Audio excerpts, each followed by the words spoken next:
Les contrôleurs aériens se retrouvent dans le viseur de la Cour des comptes. Deuxième rapport qui leur est consacré en l'espace de 10 jours et deuxième salve de critiques et de mesures choc visant à réformer un système qui, selon les auteurs de ces études, semble à bout de souffle.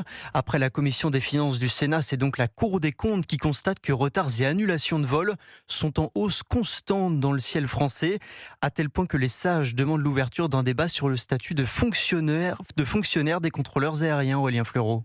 La Cour des comptes pointe d'abord l'organisation du travail, des performances jugées médiocres qui placent la France comme le mauvais élève du secteur en Europe depuis 2023 et un manque de flexibilité qui coûte cher, explique Arnaud Aimé, spécialiste de l'aérien au cabinet SIA. Un calendrier de travail qui est assez fixe et défini très à l'avance, alors que l'intensité du trafic, elle est très variable dans le temps, ce qui fait qu'à des moments de pic, il n'y a pas assez de contrôleurs aériens mobilisés et donc il y a des vols qui prennent du retard. Des dérives selon la Cour des comptes, comme la pratique des clérances, ces autorisations tacites à ne pas venir travailler même si l'on est au planning.